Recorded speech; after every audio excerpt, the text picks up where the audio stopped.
이 책이라는 것은 기록이고 인간이 인간으로 거듭나게 된 가장 중요한 사건은 바로 책을 발명한 겁니다. 정확하게 문자를 발명한 것이고요.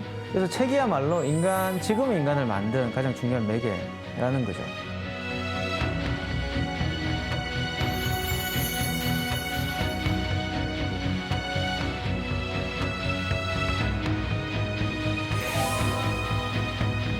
고등학교 때 우연히 저희 그 학교 건물 4층이었던 걸로 기억나는데 도서관이었습니다. 제목이 잔치라고 되어 있었습니다. 그래서 인간의 종말에 인간을 생각해 볼 수 있는 가장 중요한 그런 책이 아닐까. 사랑에 대한 이야기지만 우리가 말 그대로 값진 삶을 살고자 한다면 인간이 인간이고자 한다면 꼭 읽어봐야 될 책이 이 항연입니다. 그러니까.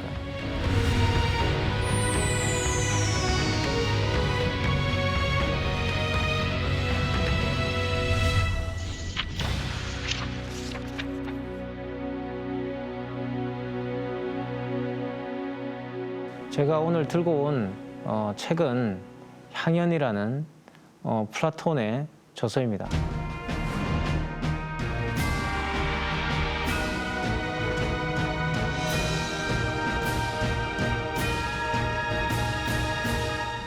물론 겉으로는 소크라테스가 이 책을 쓰고 플라톤이 옮긴 것처럼 되어 있지만 사실 이 책은 플라톤이 소크라테스의 이야기를 받아 쓰는데 그치지 않고 본격적으로 자신의 이야기를 하기 시작한 저작으로 알려져 있습니다. 향연은 어떤 책이냐? 일단 그 이야기부터 해볼까 하는데요. 고대 그리스 말로 향연이라는 말은 심포지온입니다. 물론 이제 라틴어로 옮기면서 심포지움이라고 바뀌었고요. 지금 우리에게 아주 익숙한 그 심포지움입니다. 학술대회 또는 작은 어떤 워크숍 같은 그런 것을 우리는 심포지움이라고 부르는데 말 그대로 심포지움은 함께 술을 마시면서 이야기를 나눈다는 뜻입니다. 거기에서 많은 이야기를 나누게 되는데 이제 그 이야기가 바로 철학이라고 불리는 그런 사유 방식의 토대가 됩니다. 그래서 고대 그리스에서는 철학을 한다는 것은 함께 모여서 술을 마시는 것이었어요. 그리고 그 술을 마시는데 그치지 않고 거기에서 이른바 주연을 베풀게 되는데 반드시 악사나 댄서들을 불러서 같이 이제 감상을 하고 또 그러한 음악과 춤에 근거해서 또 예술적인 어떤 이야기를 나누는 그런 모임이었다고 보시면 됩니다. 사실 오늘날도 학술대회가 끝나면 거기에 많은 발표자분들이 이른바 뒤풀이라는 걸 하는데요. 그 뒤풀이가 바로 심포지움이라고 보시면 되겠어요. 그래서 그 당시의 심포지움은 큰 항아리에 포도주를 담아서 조금씩 돌려가면서 마십니다. 그러면 그 항아리 안에 보면 그림이 그려져 있어요. 그 그림들이 하나씩 이렇게 이야기 순서에 따라서 전개되게 되는데 술을 많이 마실수록 그림들이 점점 더 많이 드러나게 되죠, 그죠? 그러면 그 드러난 그림을 가지고서 이야기를 나눕니다. 이제 그게 기본인 심포지움이었어요.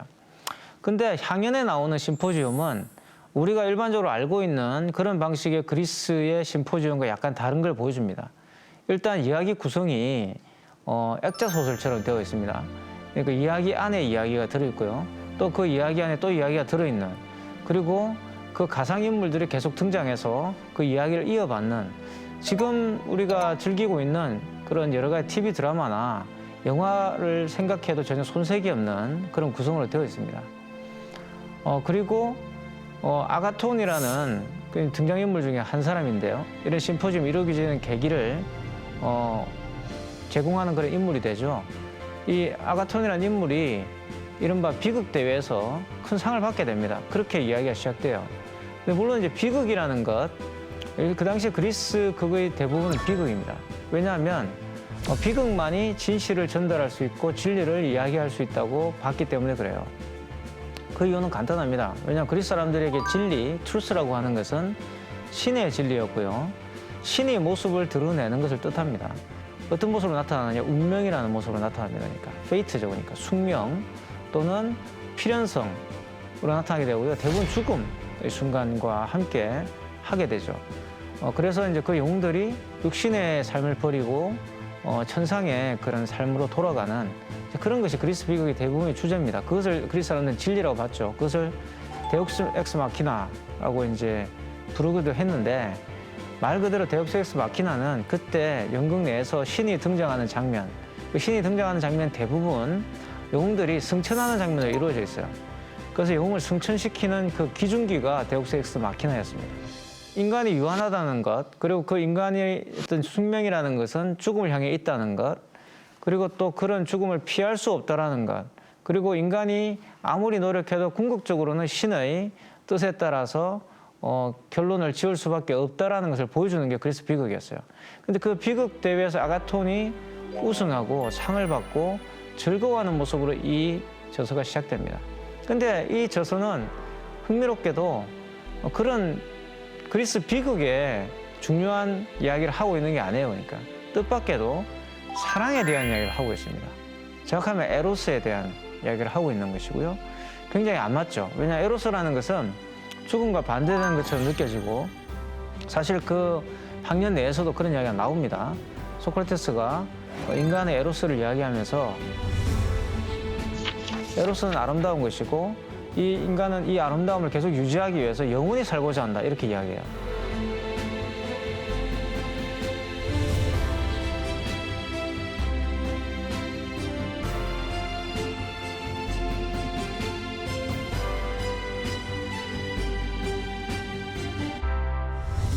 왜 그러면 뜬금없이 플라톤이 또는 소크라테스 입을 빌려서 사랑에 대한 이야기를 여기서 하게 되었을까입니다. 물론 이 책에서 말하고 있는 사랑이라는 것은 프렌십이라고 할 때 그 프렌드에 가까운 내용입니다. 사실 고대 그리스에서 프렌드라는 말은 프리라는 것 말과 어원이 같았어요. 프리덤이라는 말과 어원이 같았고요. 이 프리라는 말은 사랑이라는 말과 또 같은 뜻이었습니다. 그래서 프렌십은 사실 연인이라는 뜻이기도 했어요. 고대 그리스 시대는. 그래서 친구라는 존재는 나에게 연인과 같은 존재죠. 이런 이야기들이 사실 셰익스피어의 로미오 앤 줄리엣을 보면 이런 흔적들이 나옵니다. 로미오 앤 줄리엣이 사실 로미오가 줄리엣이라는 여성과 사랑에 빠지는데 로미오에게 누가 있습니까? 친구가 있죠. 이 친구가 로미오에게 그런 이야기를 합니다. 너는 여성을 위해서, 쉽게 말하면 여성과의 사랑을 위해서 우정을 버리는 것이냐, 이렇게 물어보는 장면이 나오죠. 그때 우정이라는 것은 말 그대로 이제 이 플라톤이 말하고 있는 에로스를 넘어서 있는 사랑이죠. 그게 뭐겠습니까? 플라토닉 러브라고 알려져 있는 바로 그 사랑입니다.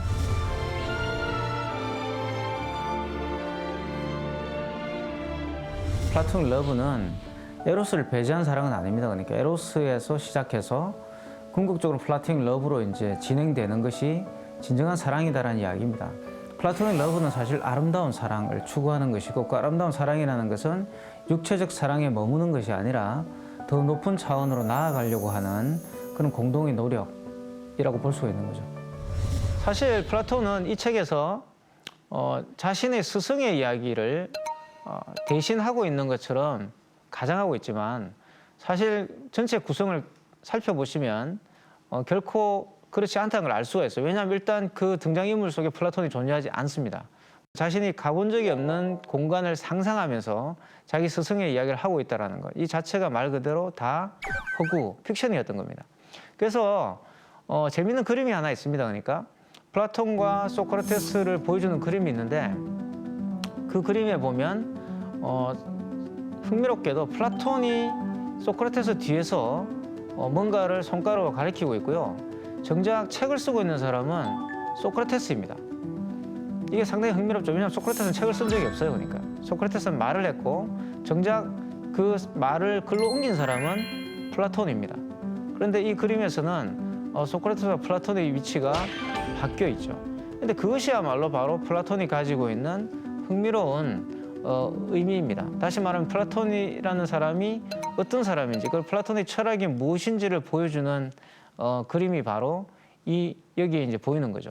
다시 말해 이 그림이 보여주고 있는 것은 플라톤 철학이라는 것이 사실 생각을 글로 옮긴 것이고, 정확하게 말하면 플라톤이 말에 따르면 개념화한 것이죠. 말 그대로 플라톤은 이제는 아예 소크라테스의 스승으로부터 들었다라고 확신할 수 없는 이야기를 쓰고 있습니다. 그것도 사랑에 대해서요. 이게 이제 상당히 흥미로운 겁니다. 물론 플라톤은 소크라테스 이야기를 학생 시절에 들었겠죠. 거기에 대해서 사랑에 대해서 이야기한 소크라테스 이야기를 하지만 그 이야기를 전달하는 방식은 완벽하게 흙으로 구성되어 있다는 것. 이게 상당히 이제 흥미롭고 이 사실이 바로 소크라테스와 플라톤의 관계를 보여주는 저 그림에서 선명하게 드러난다고 볼 수가 있습니다. 소크라테스는 이 책에서 어떤 이야기를 하고 있느냐. 티오티마라는 한 여성, 정확하게 말하면 뭐 이오니아 지방의 여성일 가능성이 있죠. 그 티오티마가 이야기했던 내용을 전달하는 척, 이것은 나의 이야기가 아니라 어떤 사람이 나에게 해준 이야기고 나는 여기에 대해서 이렇게 생각한다라고 말을 하고 있습니다. 근데 그 내용이 바로 사랑에 대한 내용이죠. 이것도 상당히 다른 구성이에요. 왜냐하면 그 이전에 파이드로소라든가 메논이라든가 일반적으로 이제 이런 플라톤이 소크라테스의 말을 옮겨 적었다라고 이야기되는 책들은 그 소크라테스가 대화를 나눈 상대의 이름입니다. 그거는 당연히 소크라테스가 그 군중들, 그 청중들 속에 섞여 있었다는 걸 전제할 수가 있죠. 그러니까 항상 그 사람과의 대화록을 소크라테스가 받아 적었다고 볼 수가 있는데 여기에는 모든 것이 다 만들어져 있는 것이고 플롯에 따라서 완벽하게 구성되어 있는 느낌을 받게 됩니다. 자, 그러면 왜 플라톤은 이러한 구성으로 사랑에 대한 이야기를 할까요? 제가 처음에 이야기했던 비극의 의미로 한번 돌아가 봅시다. 제가 말씀드렸던 것처럼 그리스 사람들은 비극이야말로 신의 진리를 보여주는 것이고 그 진리라는 것은 인간의 유한성을 보여주는 것이다라고 이야기했습니다. 그 인간의 한계, 인간의 어떤 그 문제점들을 깨닫는 존재들은 대부분 누굽니까? 영웅들입니다. 영웅들. 헤라클레스라든가, 그죠? 오디푸스라든가 뭔가 영웅들이 등장합니다. 일반인들의 능력을 초월해 있는 그런 영웅들이 등장하는 거예요. 지금 보면은 뭐 어벤져스에 나오는 그 슈퍼히어로 같은 그런 사람들이 등장하는 거예요. 근데 그런 사람들조차도 사실 신을 이길 수 없다고 한다면 평범한 일반인들은 당연히 신의 뜻을 따라야 되겠죠, 그죠? 그런데 이 소크라테스가 말하고 있는 이 사랑이라는 것은 전혀 그런 내용이 아닙니다. 그러니까 여기에서 바로 21세기 또는 이 팬데믹 시대 또는 우리가 세상의 종말이 도래했을 때도 끝까지 이 책을 가지고 있어야 되는 이유가 아닐까라는 생각이 드는데요. 그래서 왜 향년인가라는 질문을 던질 수가 있는 거죠. 그것이 바로 사랑을 이야기하고 있기 때문입니다. 그럼 이 사랑은 뭐냐? 앞에 제가 말씀드렸지만 고대 그리스의 비극과는 완전히 다른 평범한 사람들도 진리를 알 수 있다는 사실을 말해주고 있기 때문입니다. 사실 에로스는 신의 영역이 아니죠. 인간이 가지고 있는 육체의 쾌, 육체가 가지고 있는 그런 아름다움과 관련된 욕망입니다. 그게 에로스예요. 그러니까 에로스라는 것은 플라톤이 소크라테스의 말을 빌려서 하고 있는, 정의하고 있는 그런 개념이 뭐냐 그러면 에로스라는 것은 아름다움이다 라고 말을 합니다. 하지만 그 아름다움이라는 것은 궁극적으로는 무엇인가를 낳고자 하는 아름다움이라는 거예요. 그러니까 에로스는 일단 뭐 당연히 재생산, 아기를 낳는 거죠. 그죠? 또는 이 에로스가 신이라든가 예술가에게 갔을 때는 예술 작품을 낳습니다. 우리가 예술 작품을 낳는다 그럽니다. 영어에서도 생산한다 또 낳는다라는 뜻으로 프로듀스라는 말을 씁니다. 그죠? 그래서 프로듀스라는 말이 바로 이제 낳는다, 아름다움을 낳는다라는 거예요.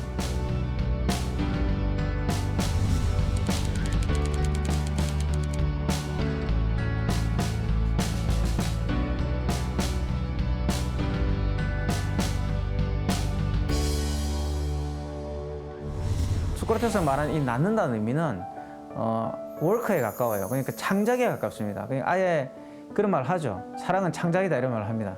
그러니까 없는 것을 만들어내는 일, 그런 것이 낳는다라는 거죠. 그래서 사랑은 무엇인가를 낳는다. 근데 그 무엇인가를 낳는다는 게 뭐냐 그러면 바로 불사의 것을 낳는다라고 이야기해요. 그런데 가만히 생각해 보면 이 사랑이라는 것이 반드시 우리들에게 좋은 것만 주는 건 아니에요. 그러니까 지금 현재 유행하고 있는 말들, 돌아봅시다. 사실 뭐 이런 거 있죠. 3개월 사랑, 그죠? 뭐 3개월 정도 만나면 이제 상대방에 대한 관심이 시들해져 가지고 더 이상 사랑하는 감정이 생기지 않는다. 이런 이야기들, 그죠? 또 뭐 결혼하신 분들, 뭐 남편과 아내는 가족이기 때문에 사랑하는 그런 마음이 있는 게 아니라 그냥 정으로 산다. 쉽게 말하면 이제 우정이 생겼다. 뭐 이런 이야기를 합니다. 그래서 우정과 에로스를 마치 이렇게 이제 서로 다른 것처럼 이렇게 분류를 하는 경우가 많이 있죠. 그래서 3개월 사랑 뭐 이런 이야기를 많이 들어보셨을 거예요. 또 최근에 뭐 젊은이들은 굉장히 가벼운 사랑을 한다. 뭐 이런 이야기들도 굉장히 많이 들어보셨을 거고요. 또 뭐 최근에 또 젊은이들은 결혼 태업, 결혼을 안 하려고 그러고 아기를 안 낳으려고 한다. 뭐 이런 이야기들. 자, 이런 굉장히 많은 이야기들이 있습니다.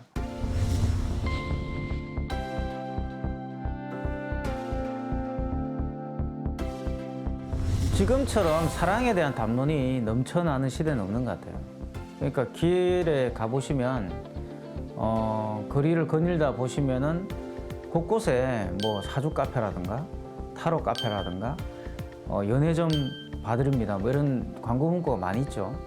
또 인터넷에 들어가 보시더라도 유튜브 같은 곳에 이런 연애 상담을 해주는 프로그램이 굉장히 많이 있어요.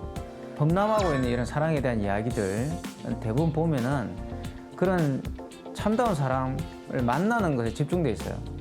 근데 진짜 사랑은 사실 만난 뒤로부터 시작되는 거거든요. 상대를 만난다고 해서 사랑이 자동으로 이루어지지 않는다. 이런 걸 가르치고 있는 게 이 향연이죠.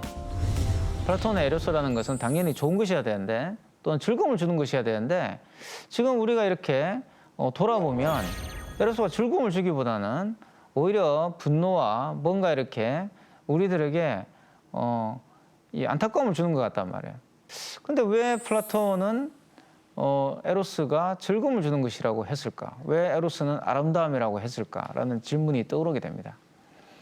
당연히 에로스라는 것은 우리들에게 즐거움을 줍니다. 하지만 문제는 우리가 지금 경험하고 있는 것처럼 또는 우리 주변에 있는 그런 대중문화나 또는 다양한 그런 문화 산업들이 보여주는 것처럼 에로스라는 것은 지속성이 없어요.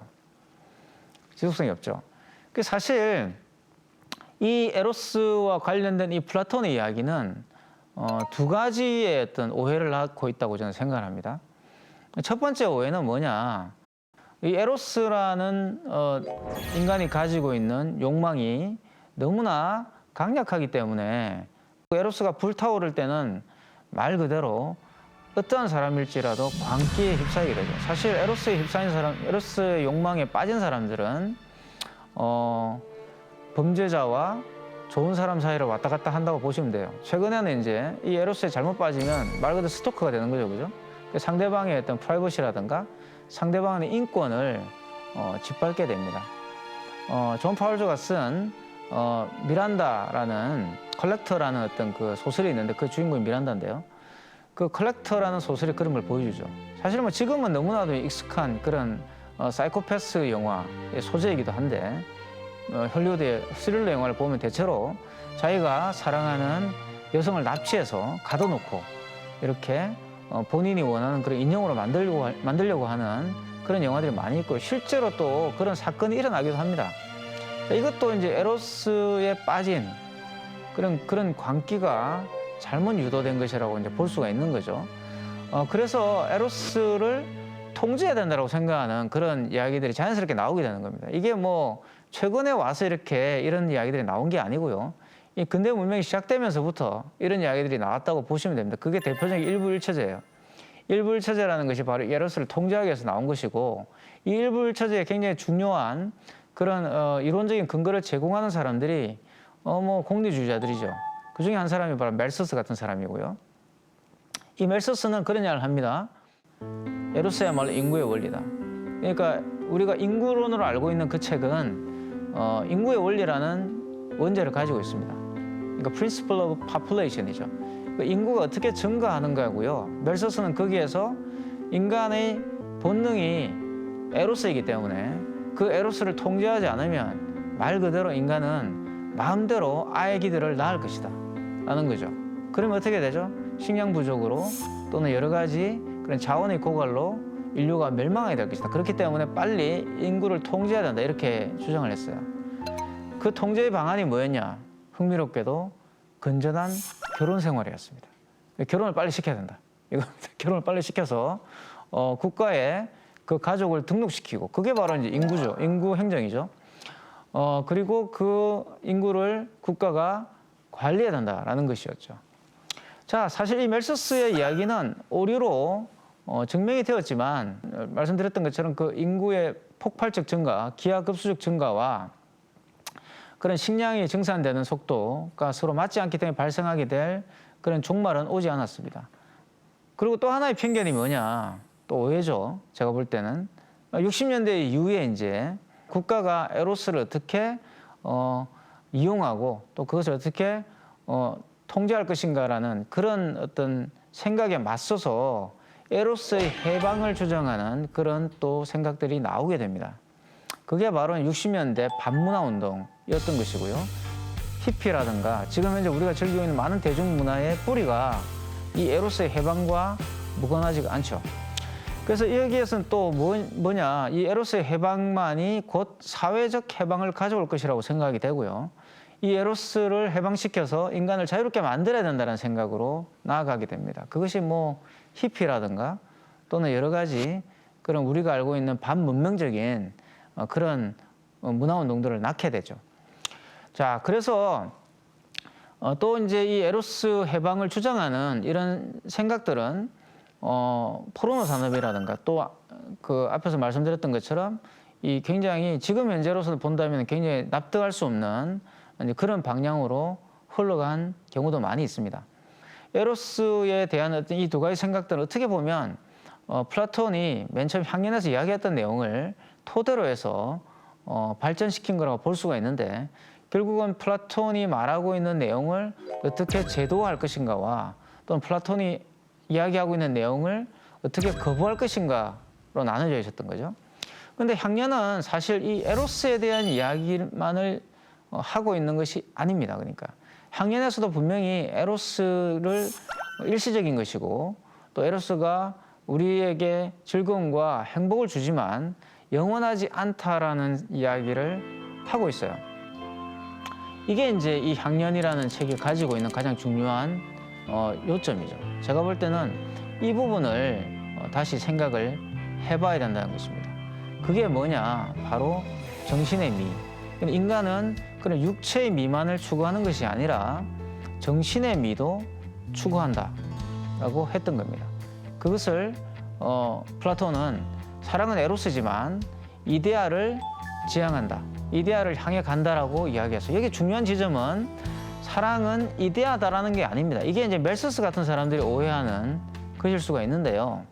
물론 멜서스는 뭐 사랑에 별로 관심이 없었어요. 이분은. 왜냐하면 이분 자체가 이제 좀 추남이었고 그래서 여성들에게 인기가 별로 없었습니다. 대부분 이런 안 좋은 이론들은 대부분 여성들에게 인기가 없는 남성들이 만드는데요. 뭐 대표적인 게 이제 마녀의 철퇴 같은 아주 마녀 사냥을 촉발시킨 책. 또 역시 마찬가지죠. 본인이 프로포즈했던 여성에게 거부를 당하자 화가 나가지고 그 여성을 마녀로 고소했고 그 마녀라는 자신의 어떤 주장이 수용되지 않자 그 마녀를 판별하는 백과사전을 쓰게 됩니다.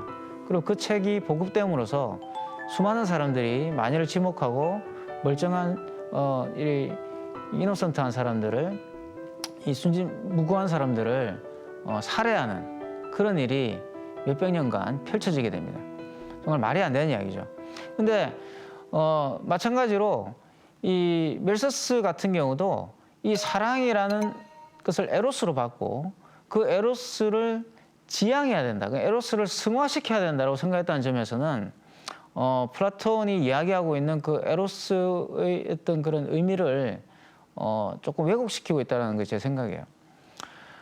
플라톤은 분명히 말을 하기를 사랑은 에로스적인 측면이 있지만 이데아를 향해 간다라고 했습니다. 이 사랑이 에로스라는 것은 궁극적으로 이런 거예요. 이 극 중에 보면 알케비아데스가 아리스토파네스의 극에 등장하는 그 안드로기노스라는 그 전설 속에 있는 그런 종족이죠. 이 종족에 대한 이야기를 나누게 됩니다. 이 안드로기노스는 남녀의 몸, 그러니까 이것도 상당히 재밌는데 남자와 여자의 몸이 하나로 붙어있는, 말 그대로 남녀로 나뉘어지기 전에 인간의 모습을 하고 있었다라고 전설에 알려져 있습니다. 그런 전설이에요. 인간은 원래 한 몸이었다는 거죠. 남녀가 한 몸으로 붙어 있었다.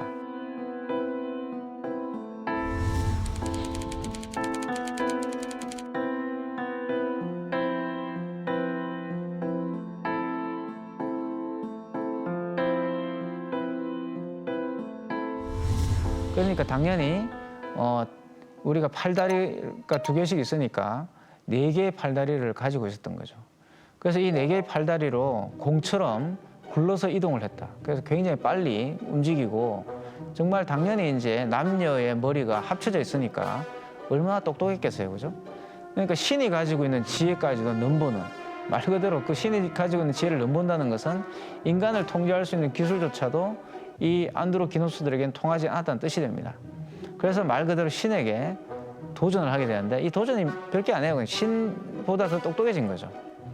자, 그래서 제우스가 이런 신들의 우려, 야, 안드로기노스, 다시 말하면 인간이 너무나 신보다 더 똑똑해져 가지고 신의 지위를 위협하고 있다. 얘네들을 어떻게 좀 해야 되겠다라고 이제 우려를 하게 됩니다. 제우스가 그 말을 받아서, 그렇다면 내가 안드로기노스를 둘로 쪼개겠다라고 이제 말을 하게 되는 거죠. 그래서 번개를 쳐서 이 둘을 쪼개게 됩니다. 그 원래는 이제 등이 붙어 있었는데 그 등을 쪼개서 두 남녀로 분리시켜 버리죠. 근데 이 분리된 뒤에 이 안드로기노스들이 너무너무 슬퍼하는 거예요. 그래서 제우스는 또 불쌍한 거예요, 보고 있으니까. 너무 불쌍해가지고 예전에 하나였던 때를 추억해봐라 이래가지고 남녀에게 각각 성기를 달아주게 됩니다. 앞쪽에다 달아준다는 거예요. 가끔씩 만나서 이제 사랑을 나누면서 과거의 하나였던 때를 추억하게 된다. 자, 그럴듯한 이야기예요, 그죠? 그럴듯한 이야기인데 여기에다가 이제 소크라테스가 첨언을 하는 겁니다. 소크라테스도 그렇게 이야기해요. 나는 사랑에 대해서 아는 바가 별로 없다. 하지만 사람들이 나를 좋아하니까 한 번도 내가 대시해가지고 거부당한 적은 없어. 이렇게 말을 합니다. 정말 참 재수없는 이야기예요, 그죠? 난 한 번도 거부당한 적은 없다. 그 내가 이렇게 못생기고 내가 이렇게 늙었고 내가 이렇게 매력 없는 남성이지만 내가 연인에게 대시해가지고 한 번도 거부당한 적은 없다. 궁극적으로 소크라테스가 말하고 있는 이 사랑은 에로스와는 다른 그 무엇을 말하려고 하는 것이죠. 다시 말해 남녀가 구분되지 않고 하나로 있던 그 상태로 돌아가기 위해서 사랑을 한다. 그것이 에로스다라고 말하는 그러한 논리. 왜냐하면 항상 우리는 그렇게 이야기하잖아요. 사랑이라는 것은 반쪽을 찾는 것이다. 그죠? 너의 잃어버린 반쪽을 찾는 것이다. 이런 이야기를 많이 들었을 거예요. 물론 제가 생각할 때 이런 말들의 어원도 사실 이 플라톤의 이 향연에 있을 가능성이 저는 크다고 보는데, 잃어버린 상대 나의 어떤 일부를 찾는 것이라고 하는 이 관념 자체, 이것이 에로스라는 것은 뭐 현대인들이라면 다 납득할 수 있는 이야기예요.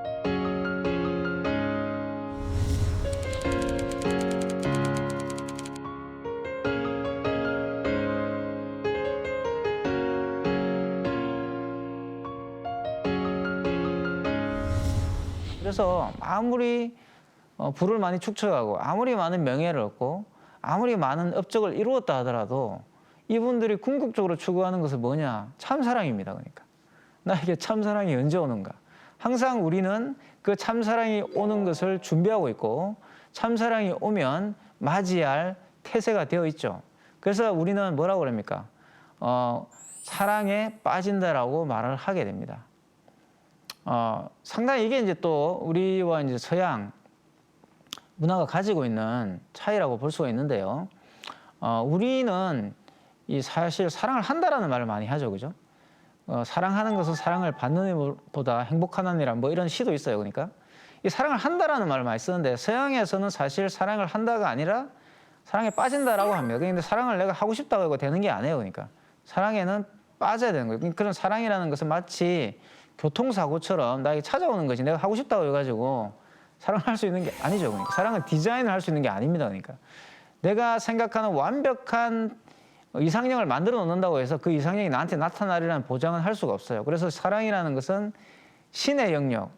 자, 이래서 사랑에 진리가 있다는 말을 하게 되는 건데요. 문제는 뭐냐? 우리가 그 사랑을 맞이할 준비가 항상 되어 있다는 거죠. 그러니까 다시 말하면 우리는 항상 사랑에 빠질 준비가 되어 있습니다. 그러니까 그건 뭘까요?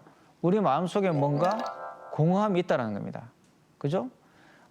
알키비아데스가 말했던 것처럼 우리에게는 항상 잃어버린 반쪽을 찾고자 하는 욕망이 내재해 있다는 거죠. 이게 바로 사랑이다라고 말을 하면 정말 설득력 있게 들립니다. 그래서 우리는 항상 우리 잃어버린 반쪽을 찾을 준비가 되어 있고요. 그것을 찾으려고 합니다.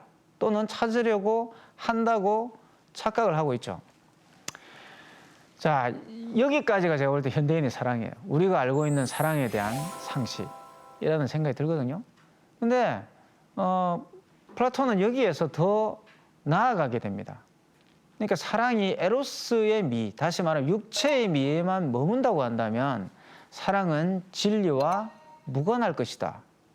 하지만 소크라테스가 뭐라고 이야기하냐면 나는 티오티모한테 들었는데 사랑은 꼭 그런 것만은 아니라고 하더라. 이렇게 말을 해요. 항상 소크라테스는 이렇게 말을 합니다. 나는 무지한자다. 나는 아는 게 없다. 그 사람이 그렇게 이야기했다. 이렇게 피해가는 거예요. 말 그대로 아주 논쟁에서 고도의 기법이죠. 그 사람이 그렇게 말했으면 그 사람이 틀린 거지 내가 틀린 게 아니다. 그죠? 그래서 내가 또다시 반론을 제기할 수 있는데 정말 소크라테스는 그래서 요즘에 인터넷 논객을 능가하는 그런 아주 뛰어난 이 기술을 가지고 있어요. 토론의 기술을 가지고 있는데 여기에서도 마찬가지입니다.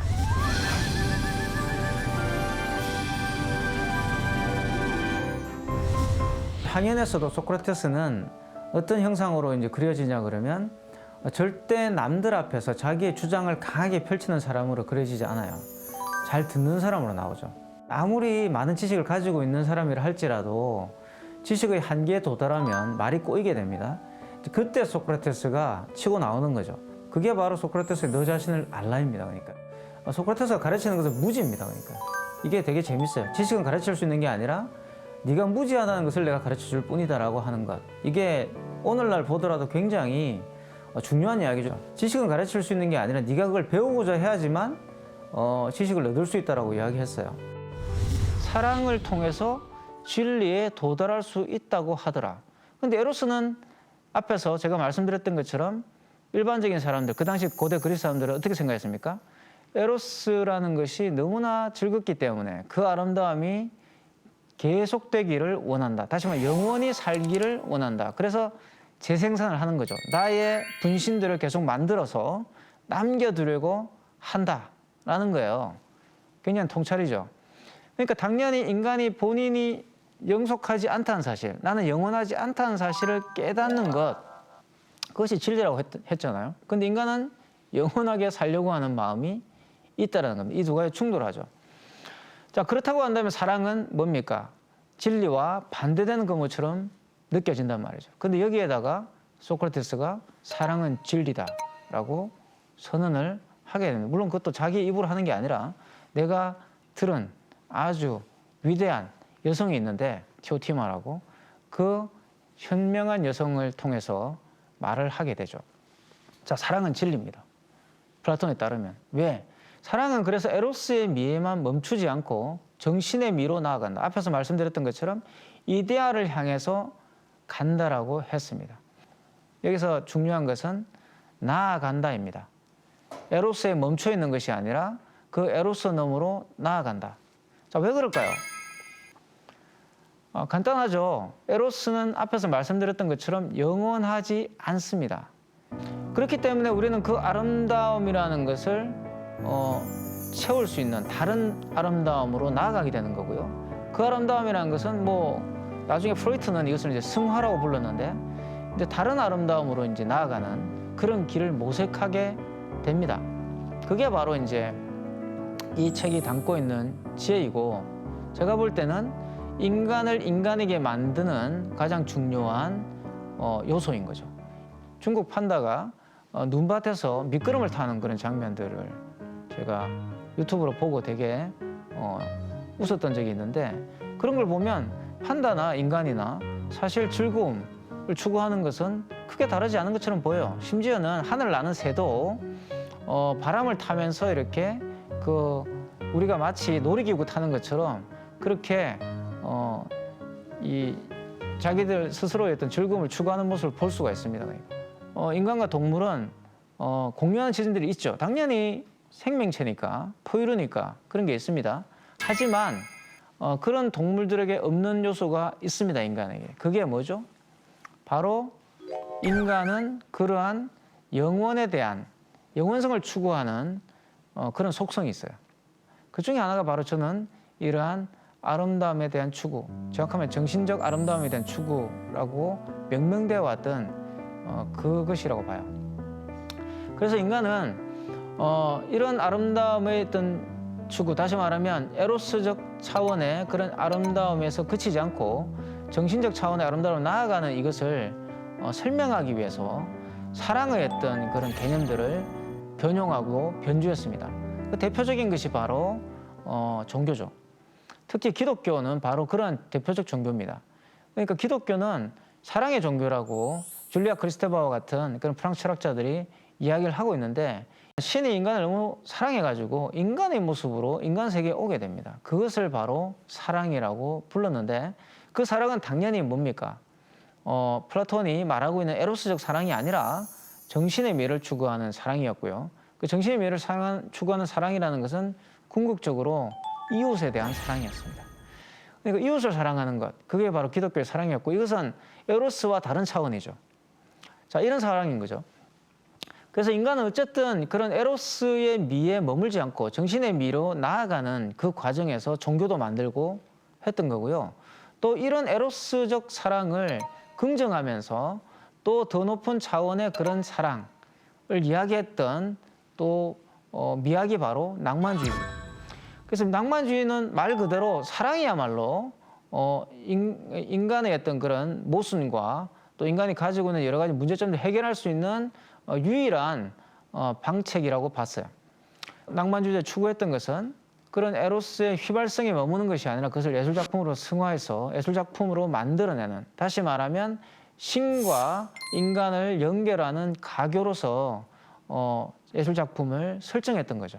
그리고 그 예술작품의 밑바탕에는 바로 에로스가 있는 것입니다. 그러니까 낭만주의적 논리에 따르면 신과 인간을 연결하는 그 다리가 바로 에로스적인 그런 욕망이었던 겁니다. 자, 이게 바로 사랑이었던 거예요. 그래서 어쨌든 인간은 단순하게 그런 에로스적 욕망에 머무는 게 아니라 말 그대로 재생산, 뭔가를 생산하고 또 그 생산품을 통해서 자신의 영속을 도모하는 데 그치는 게 아니라 이 사랑을 통해서 인간의 의미를 묻는 방향으로 나아가게 된다는 겁니다. 자, 이게 그러면 지금 현재 우리가 이 당면하고 있는 이 현대 사회에서 어떤 의미를 가지느냐죠. 사실 지금 많은 우리 이야기들, 다시 말해 사랑을 둘러싼 우리 주변에 있는 이야기들은 어떻게 사랑하는 사람을 만날 것인가에 집중되어 있죠. 다시 말하면 어떻게 그 잃어버린 나의 반쪽을 만날 것인가, 다시 말하면 어떻게 그 참사랑을 찾을 것인가, 여기에 다 집중되어 있어요. 그러니까 참사랑을 찾으면 뭐 그 다음부터는 고민하지 않습니다. 이 향연에서 플라톤이 말하고 있는 것은 아니죠. 그 이야기가 참사랑을 만나는 게 중요한 게 아니라 그 사랑을 통해서 진리로 나아가는 것이 중요하다고 하는 겁니다. 끊임없이 그 진리를 향해 나아가는 그 행보를 추동해주는 에너지가 바로 또 에로스예요. 그러니까 다시 말하면 그 진리를 향해서 나아가는 그 과정에서 에로스가 지속된다는 겁니다. 그게 없으면 에로스는 사라진다는 거예요. 그러니까 다시 말하면 정신의 미로 나아가지 않으면 육체의 미조차도 남아있지 않게 된다는 이야기를 하는 겁니다. 이게 뭔가요? 이게 유명한 이야기가 있죠. 사랑은 마주 보는 것이 아니라 같은 곳을 나란히 보는 것이다, 뭐 이런 말을 해요. 그러니까 같은 곳을 함께 보는 것이다. 같은 곳을 함께 봄으로써 어떤 일이 벌어집니까? 에로스도 계속 지속될 수가 있는 거죠. 이게 바로 이제 향연이 말하고 있는 가장 핵심적인 거예요. 그래서 설령 우리가 종말을 맞이한다 할지라도 인간은 그 종말에 멈추지 않고 그 종말의 세계를 긍정하면서 또 다른 세계를 만들어 갈 것이라는 것이 이 사랑의 진리를 역설하고 있는 책이 우리에게 가르치고 있는 사실상의 메시지입니다.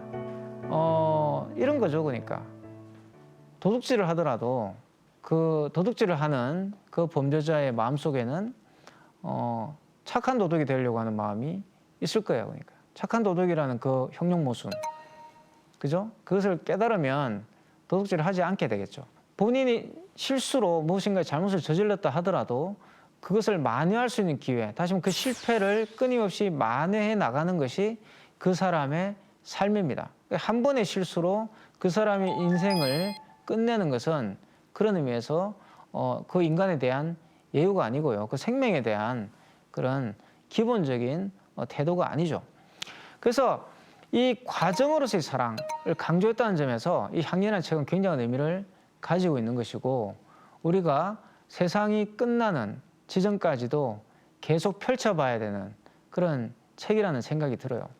그 사랑의 진리라는 거 대단하게 생각하실 필요가 없습니다. 그러니까 부모님들이 자식들에게 주는 그 아낌없는 사랑, 그죠?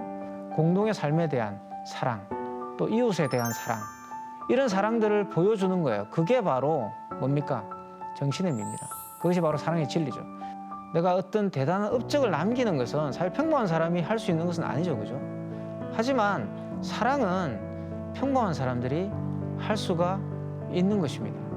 그러니까 이 향연이라는 책은 그런 면에서 굉장히 진리의 민주주의를 이야기하고 있는 책이라 볼 수 있어요. 플라톤을 많은 사람들이 엘리트주의자 또는 굉장히 권위주의를 옹호하는 그런 철학자로 읽으시는 분들이 많이 있는데 사실 향연을 읽어보면 그 사랑의 의미를 되새겨보면 플라톤이야말로 그 진리라는 것은 모든 사람들이 나뉘어 가질 수 있는 그 무엇이라고 보고 있다는 걸 알 수가 있어요. 이 향연이 지금 21세기를 살아가는 우리에게 무엇을 주느냐? 한마디로 이겁니다. 참사랑을 만나는 게 중요한 게 아니라 그 참사랑을 만난 뒤에 어떻게 그 사랑을 지속시키느냐가 중요하다입니다.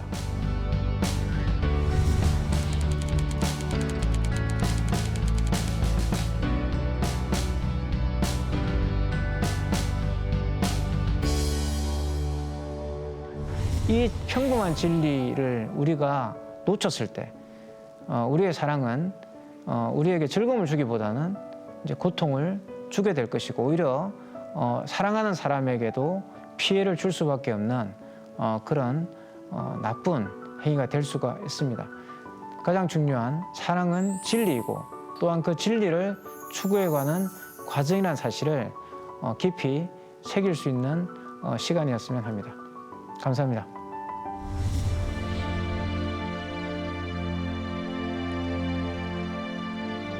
양념이 덜 돼 있는 밍밍한 냉면 국물 같은 그런 느낌을 받으실 겁니다. 읽어보시면 굉장히 밋밋하지만 그 안에는 굉장히 중요한 어떤 말들이 보석처럼 박혀 있죠. 그런 걸 찾아낼 수 있다면 이 책을 읽는 보람이 있지 않을까 이런 생각이 들어요. 그러니까 책을 읽는데 그치는 게 아니라 그 책을 기반으로 해서 나의 어떤 경험의 반경을 넓히는 것. 그게 진정한 독서가 아닌가. 그런 준비 단계라서 책을 읽는 거죠. 그런 잔치를 벌이자, 그런 향연을 벌이자라는 것이 이 책을 읽자는 제 취지입니다.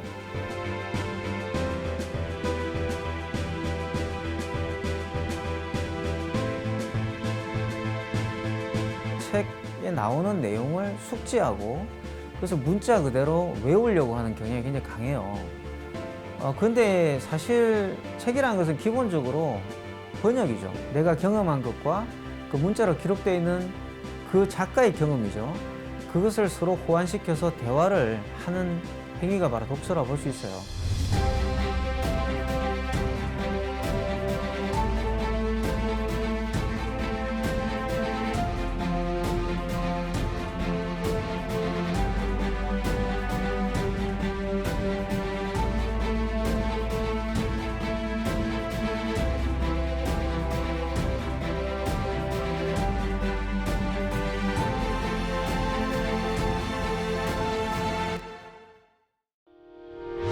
의견 있는 경제 채널 SBS 비즈